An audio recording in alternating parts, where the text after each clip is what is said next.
दोस्तों फ्राइडे को Indian stock market में एक गिरावट देखने को मिली थी। उसका मेन रीजन था एफपीआई, जो फॉरेन पोर्टफोलियो इन्वेस्टर हैं। उन्होंने अपना पैसा भारत से निकाल लिया था और करीबन $1 बिलियन इंडियन स्टॉक मार्केट से पैसा निकाला गया है। यहाँ पर आप आर्टिकल भी देख पाएंगे, Mauritius issue begins to hunt foreign investor as FPIs pull out nearly $1 billion from Indian stocks. जी हाँ गाइस, इसका जो मेन रीजन है वो है मॉरिशस। भारत और मॉरिशस के बीच में एक ट्रीटी है जिसे DTAA कहते हैं, डबल टैक्सेशन अवॉइडेंस एग्रीमेंट। तो समझेंगे ये कौन सा ट्रीटी है और इंडियन स्टॉक मार्केट को $1 बिलियन का नुकसान कैसे हुआ। आखिर मॉरिशस और भारत के बीच में ऐसी कौन सी ट्रीटी है जिसकी वजह से भारत को $1 बिलियन का नुकसान हुआ। आखिर क्यों foreign investor Indian stock market से अपना पैसा निकाल करके वापस चले गए, चलिए जानते हैं।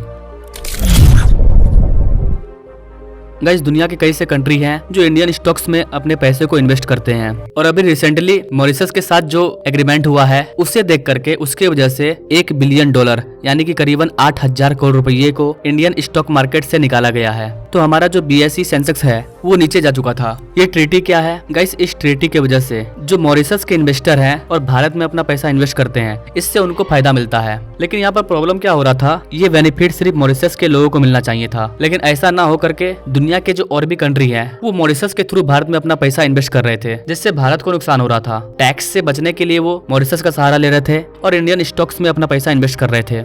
गाइस, ये जो DTAA ट्रीटी है इसे इंडिया और मॉरिशस के गवर्नमेंट ने मिलकर के बनाया था ईयर 1983 में। इसके अंदर बेसिकली ये होता है कि अगर मॉरिशस का कोई इन्वेस्टर है और वो भारत के स्टॉक मार्केट में अपना पैसा इन्वेस्ट करना चाहता है तो इसके लिए उसको मॉरिशस सरकार को भी टैक्स देना पड़ता था और भारत में इन्वेस्ट करने के बाद इंडियन गवर्नमेंट को भी टैक्स देना पड़ता था और इस तरह से उसको डबल टैक्स देना होता था। तो डबल टैक्स ना देना पड़े, इसके लिए ही ये ट्रीटी लाया गया था और इस ट्रीटी को बोलते हैं डबल टैक्सेशन अवॉइडेंस एग्रीमेंट। इस ट्रीटी का बेसिकली यही मतलब है कि मॉरिशस का कोई बैठा हुआ व्यक्ति भारत में अपना पैसा इन्वेस्ट करता है तो उसको दोनों सरकार को टैक्स देने की जरूरत नहीं है। लेकिन यहाँ पर प्रॉब्लम क्या होने लगा, समय के साथ कई दूसरे कंट्री भी मॉरिशस के थ्रू भारत में अपना पैसा इन्वेस्ट कर रहे थे और टैक्स से बच जा रहे थे। कई यूरोपियन कंट्री, अमेरिकन कंट्री, वो पहले मॉरिशस आते और मॉरिशस में अपना ऑफिस वगैरह कुछ खोल लेते और वहां से अपना बड़ा अमाउंट इंडियन स्टॉक मार्केट में इन्वेस्ट करते थे, जिससे कि उनको टैक्स नहीं लगता था।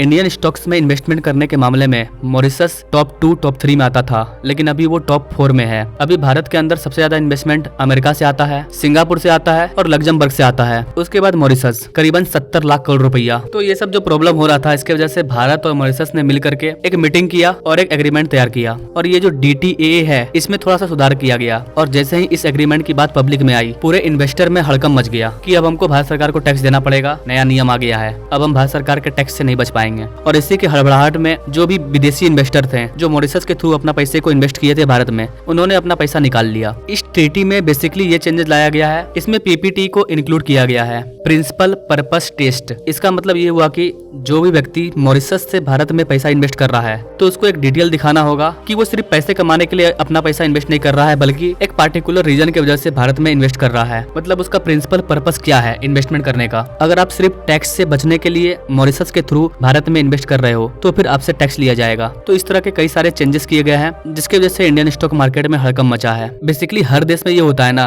कि आप अगर उस देश में पैसा इन्वेस्ट करोगे तो आपको वहाँ के सरकार को टैक्स देना होता है और इसी टैक्स से बचने के लिए लोग ऐसा तरीका खोजते हैं, ऐसे देश को खोजते हैं जिससे कि उनको वहाँ की गवर्नमेंट को टैक्स ना देना पड़े। और मॉरिशस के केस में यही हो रहा था। तो उतना भी बड़ा कोई ज्यादा गिरावट नहीं आया है और कुछ बड़ा इम्पैक्ट नहीं पड़ने वाला है। बस जो भी लोग मॉरिशस के थ्रू पैसा इन्वेस्ट करेंगे भारत में, उनको एक PPT दिखाना होगा कि उनका पर्पस क्या है। और जो लोग सिर्फ टैक्स से बचने के लिए मॉरिशस के थ्रू पैसा भारत में इन्वेस्ट कर रहे हैं वो अब ऐसा नहीं कर पाएंगे। तो आई होप कि गाइस आप समझ पाए होंगे कि इंडियन स्टॉक मार्केट क्यों नीचे गया, क्या रीजन था, क्यों ऐसा हो रहा है। बाकी इंडियन स्टॉक मार्केट से कोई बड़ी अपडेट आती है तो उस पर मैं अलग से वीडियो ला दूंगा। नाउ थैंक्स फॉर वॉच, मिलते हैं अगले वीडियो में एक नई जानकारी के साथ। तब तक के लिए जय हिंद।